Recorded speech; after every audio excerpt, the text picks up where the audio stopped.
أعوذ بالله من الشيطان الرجيم بسم الله الرحمن الرحيم السلام عليكم ورحمة الله وبركاته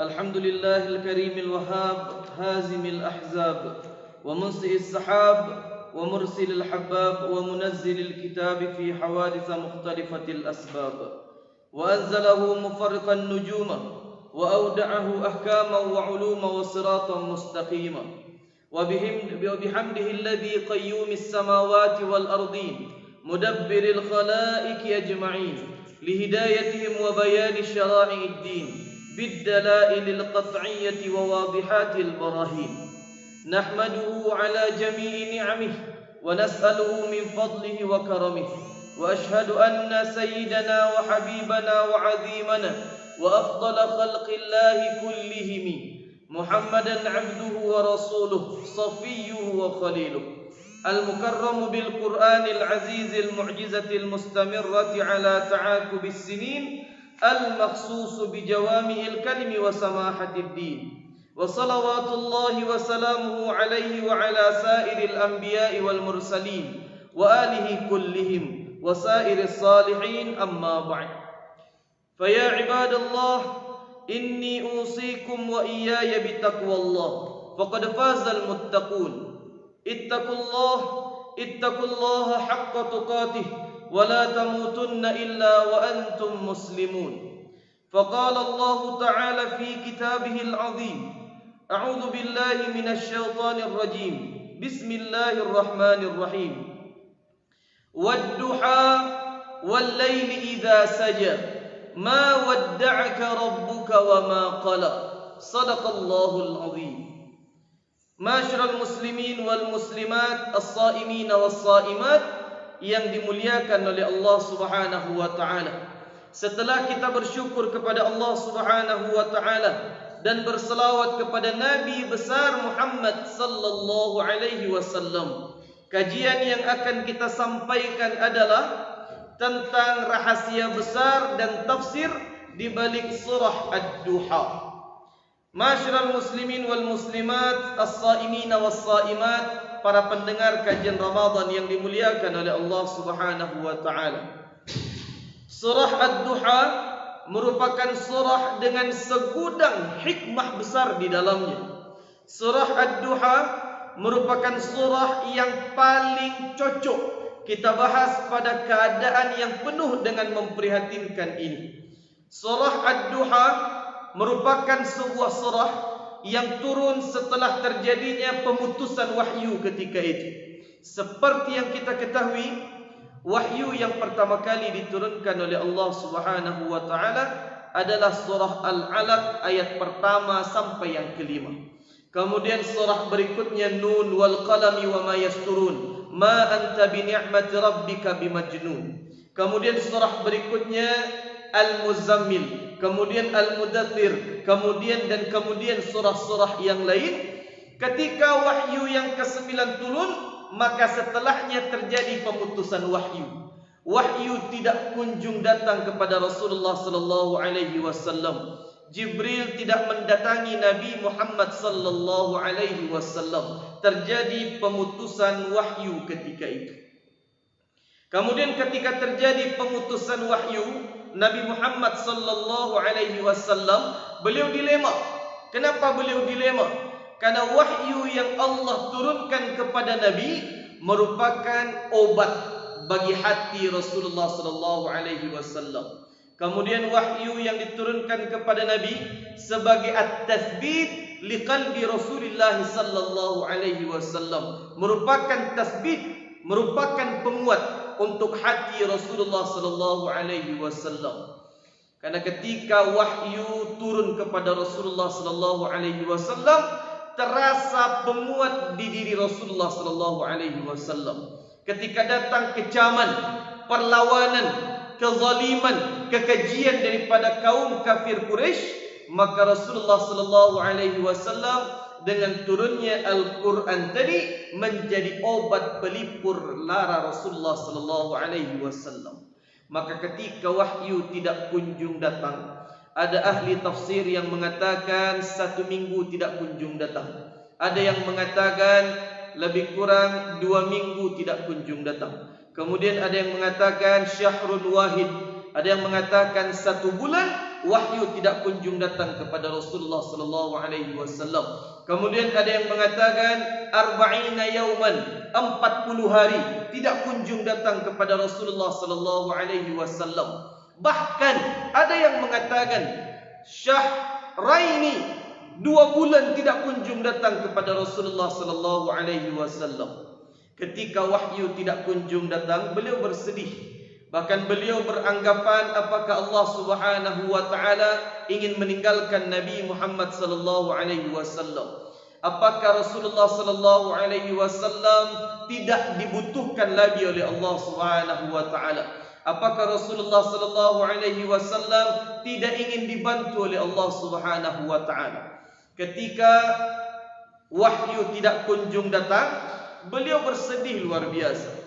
Kemudian ditambah lagi cacian, celaan daripada orang-orang kafir Quraisy yang mengatakan, lihatlah Muhammad sudah ditinggalkan oleh Tuhannya.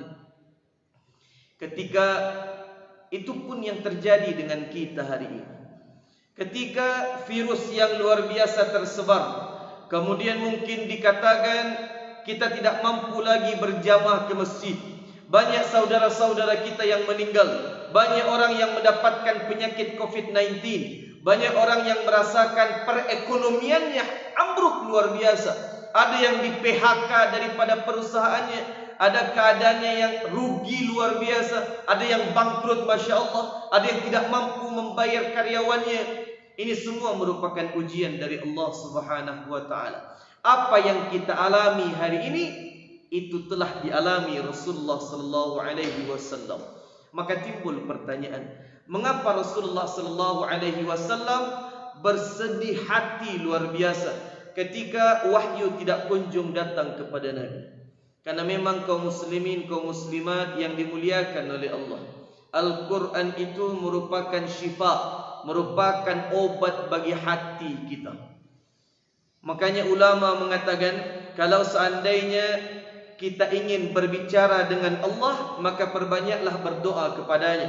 Kalau kita ingin Allah yang berbicara dengan kita, maka perbanyaklah membaca Al-Quran. Kita ulang, kaum muslimin, kaum muslimat yang dimuliakan oleh Allah. Prinsipnya adalah siapa yang ingin Allah berbicara dengannya, maka bacalah Al-Quran. Karena Al-Quran merupakan kalam Allah. Al-Quran merupakan firman-Nya Allah Subhanahu wa taala.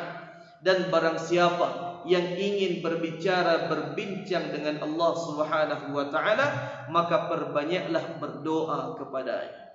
Begitupun yang dialami Rasulullah sallallahu alaihi wasallam. Saking nikmatnya berkomunikasi dengan Allah Subhanahu wa taala melalui kalam Allah yang Allah turunkan melalui malaikat Jibril alaihi salam. Luar biasa indahnya. Ketika wahyu tidak kunjung datang, Nabi merasakan ujian yang luar biasa. Bagaimana tidak kaum muslimin, kaum muslimat, as-saimin, as-saimat yang dimuliakan oleh Allah. Betapa indahnya jika Allah berbicara dengan seorang hamba. Dapat kita berikan sebuah contoh yang luar biasa yang dialami oleh salah seorang Nabiullah, salah seorang Rasulullah, manusia sosok yang luar biasa, termasuk daripada ulil azmi yang cobaannya luar biasa besar di antara nabi-nabi dan rasul yang lainnya. Siapa gerangan? Nabi Musa alaihi salam. Ketika beliau menerima wahyu, kemudian disebutkan di dalam Al-Quran, Allah pernah berbicara, bertanya kepada Nabi Musa alaihi salam. Apa yang ditanyakan oleh Allah Subhanahu wa taala? Wa ma tilka biyaminika ya Musa? Apa yang engkau pegang di tangan kananmu wahai Musa? Allah bertanya kepada Nabi Musa hanya satu pertanyaan saja. Apa yang terdapat di tangan kananmu wahai Musa? Bayangkan kaum muslimin, yang ditanyakan oleh Allah Subhanahu wa taala hanya satu saja. Apa yang terdapat di tangan kanan engkau? Tapi Nabi Musa alaihi salam menjawab dengan 4 jawaban sekaligus. Allah bertanya hanya satu, Nabi Musa menjawab dengan 4 jawaban sekaligus.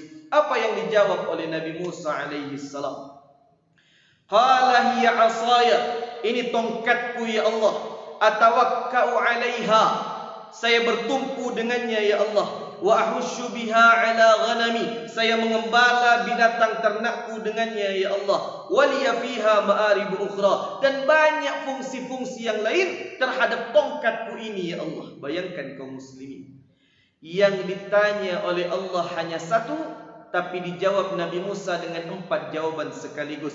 Ini tongkatku ya Allah, saya bertumpu dengannya, saya mengembalakan binatang ternakku dengannya, dan banyak fungsi-fungsi yang lain. 4 jawaban yang dijawab oleh Nabi Musa alaihi salam. Kenapa demikian? Karena ingat kaum muslimin yang dimuliakan oleh Allah, itulah gambaran nikmatnya jika kita berkomunikasi dengan Allah subhanahu wa ta'ala. Dan itulah ujian yang dirasakan oleh Nabi Muhammad.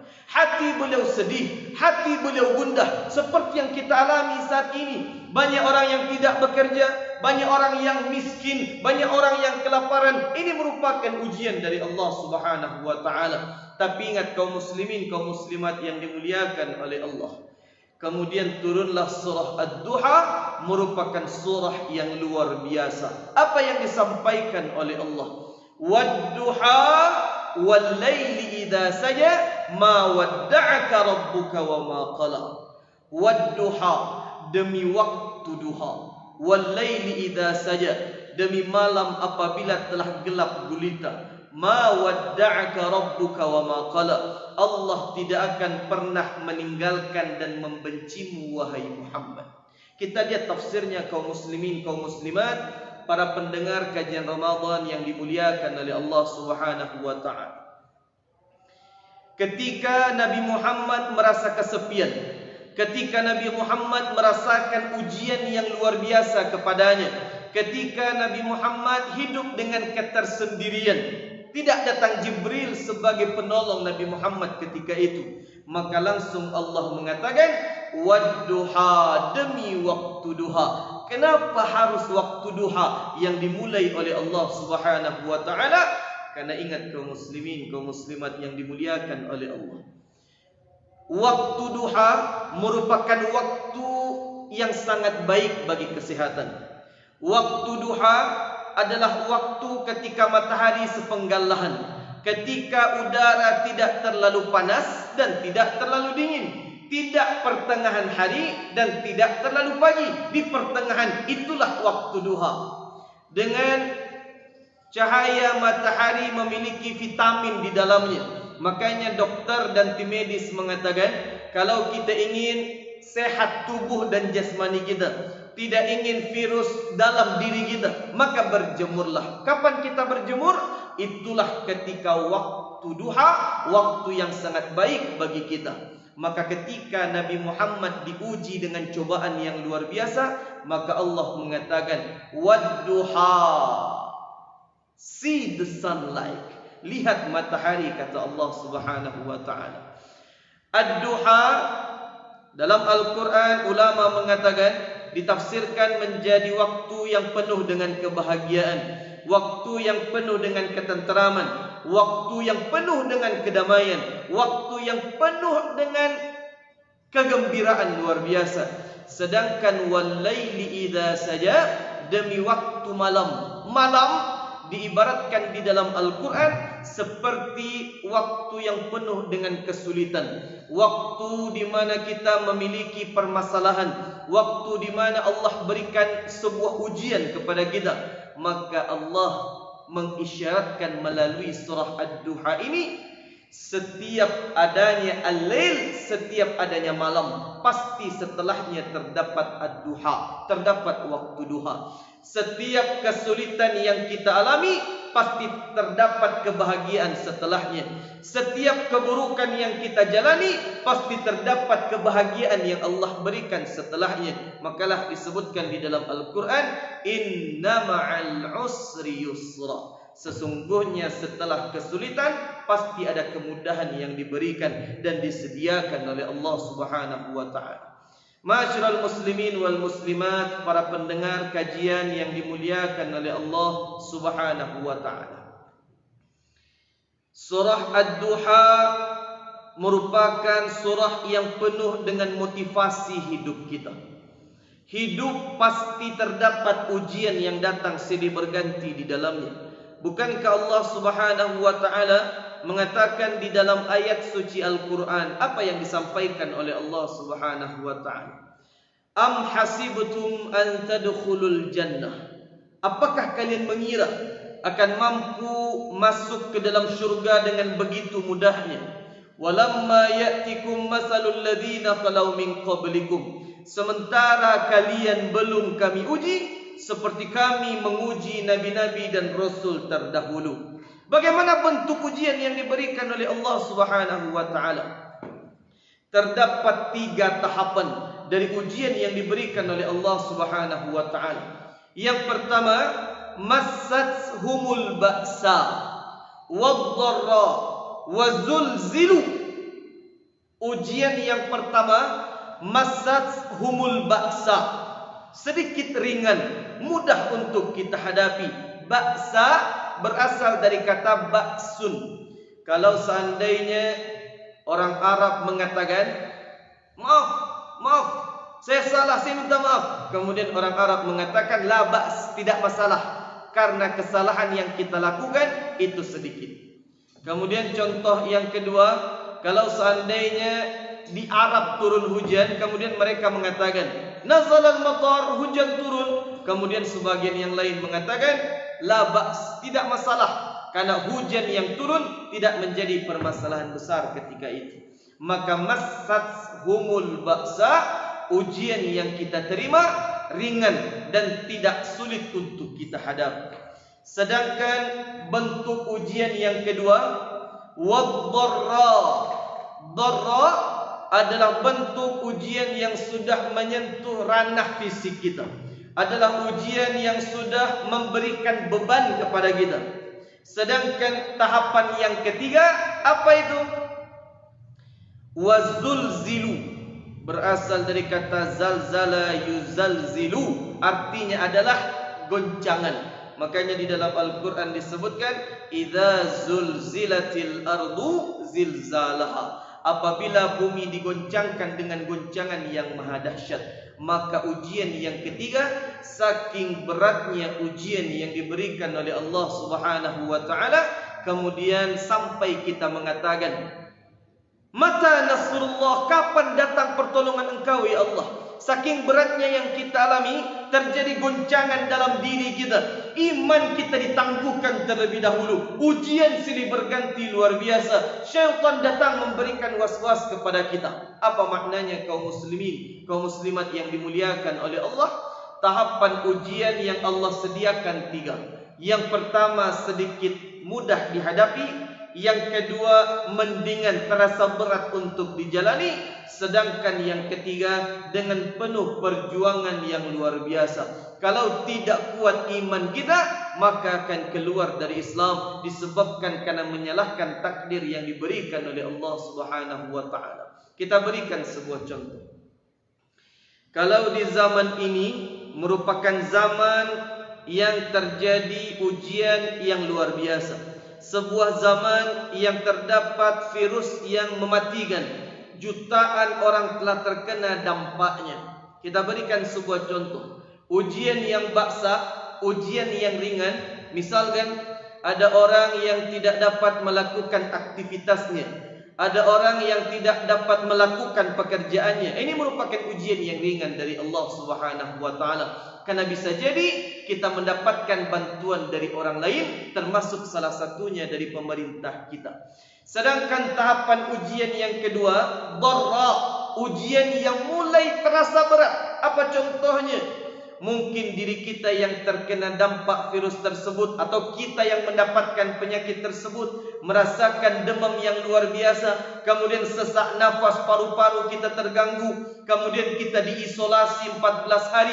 Ini merupakan ujian yang lumayan berat yang Allah berikan kepada kita. Tapi ingat kaum muslimin, kaum muslimat, para pendengar kajian yang dimuliakan oleh Allah, maka puncak kesulitan ujian pada hari ini adalah mungkin anak kita, mungkin suami kita, mungkin istri kita, mungkin orang tua kita yang terkena penyakit virus ini, kemudian mereka dipanggil oleh Allah Subhanahu wa taala. Luar biasa goncangan batin dan hati kita. Maka di saat itulah iman yang menguatkan diri kita. Kalau bukan karena iman, mungkin kita sudah menyalahkan takdirnya Allah Subhanahu wa taala.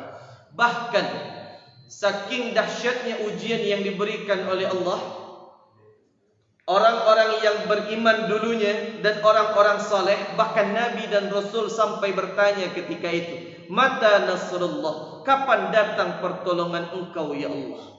Kemudian Allah menjanjikan kepada seluruh hambanya, "Ala inna nasrullahi qarib." Sesungguhnya pertolonganku dekat, pasti akan datang kepada kalian. Innallaha la yukhliful mi'ad. Allah tidak akan mengingkari janjinya. Tugas kita hanya satu, as-thiqah billah, keep the faith, percaya dengan janjinya Allah Subhanahu wa taala.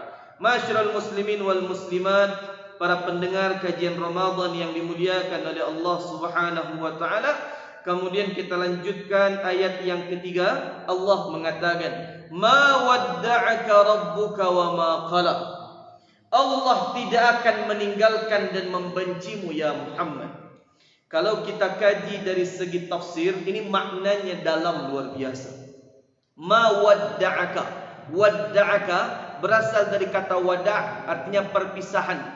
Makanya kalau kita berangkat ke tanah suci, melakukan sebuah ibadah, ada yang dinamai dengan tawaf wada', tawaf perpisahan untuk meninggalkan kota Makkah. Maka ma wadda'aka, Allah tidak akan pernah meninggalkan engkau ya Muhammad. Kalau kita cocokkan hari ini, Allah berjanji kepada kita, seberapa berat pun ujian kehidupan yang kita alami, Allah tidak akan pernah meninggalkan kita. Ma wadda'aka, tidak akan pernah meninggalkan engkau ya Muhammad, wa ma qala, dan juga tidak membencimu.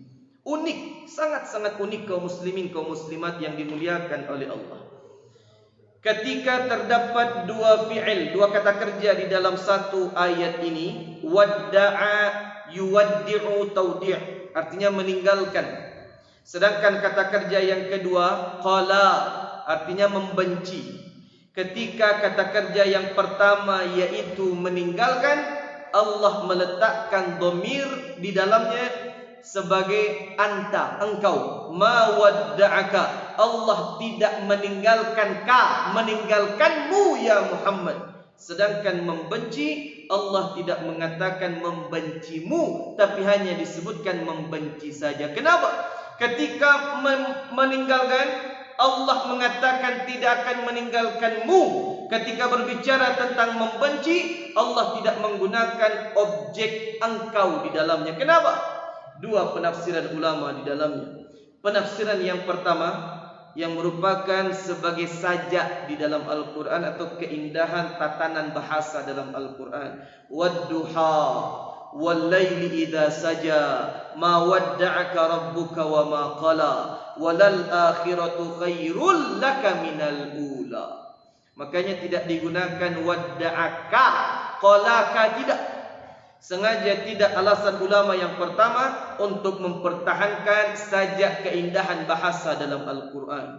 Sedangkan tafsir yang kedua dari kata qala tanpa digunakan objeknya, pelakunya, yaitu ka, engkau. Kenapa?